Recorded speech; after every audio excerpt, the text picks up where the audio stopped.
ایک چھوٹا سا انسیڈنٹ ہوا. ظفر اقبال نامی پاکستانی نیشنل جو 1989 سے 1991 تک پاکستان میں ایک بہت سنگین جرم کی وجہ سے قید تھے. ان کی پرائیویسی کی وجہ سے میں وہ جرم نہیں بتانا چاہتا. اس کے بعد وہ اسپین آ گئے 1996 میں، اور 1999 سے لے کے 2016 تک 17 سال کے لیے بہت سنگین جرائم میں پھر قید ہو گئے. قید کے بعد کونسلیٹ نے، کیونکہ وہ ایک نارمل زندگی شروع کرنا چاہتے ہیں، کونسلیٹ نے ان کا نام بلیک لسٹ میں سے نکلوایا. بلیک لسٹ ایک ایسی لسٹ ہے جو پاکستان کی منسٹری آف انٹیریئر مینٹین کرتی ہے، جس میں سنگین جرائم کے لوگوں کا پاسپورٹ بلاک ہو جاتا ہے. تو چونکہ اب وہ سزا کاٹ چکے تھے اور ڈبل جیپٹی کا کانسیپٹ نہیں ہے، اس لیے ہم نے ان کو نکلوا لیا تھا. وہ جب بھی کونسلیٹ آئے بہت مینٹلی ڈسٹربڈ ہیں اس ہسٹری کی وجہ سے، 2-3 دہائیاں قید میں، جیل میں. مجھے بڑا فخر ہے کہ میں نے ان کو دوسری زندگی شروع کرنے کے لیے خود مینول پاسپورٹ ایشو کیا تھا، جتنی دیر میں ان کا نام بلیک لسٹ سے نہ نکلتا.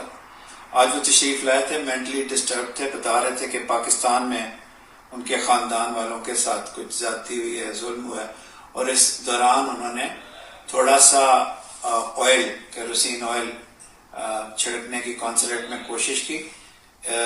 کونسلیٹ کے 2 بہادر آفیسرز نے، ایک فیمیل آفیسر نے اور ایک میل آفیسر نے، ان کو سمجھایا اور ان کو بتایا کہ اس قسم کی چیز کے بارے میں سوچنا بھی برا ہے.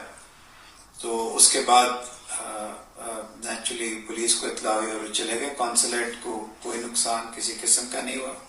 کونسلیٹ کے نارمل فنکشنز بحال ہیں، اور ظفر اقبال صاحب جب اب دوبارہ بھی آئیں گے تو کونسلیٹ کا رویہ ان کے ساتھ نئی زندگی شروع کرنے کا اور رحم دلانا ہوگا. لیکن اس کے ساتھ ساتھ جو کونسلیٹ کی اوپن ڈور کی پالیسی ہے، جس کی وجہ سے شاید یہ واقعہ ہوا، میں آنے دیتا ہوں سب کو، وہ قائم رہے گی. ایک واقعے کی وجہ سے ہم 1,20,000 پاکستانیوں کے لیے پالیسیز چینج نہیں کریں گے.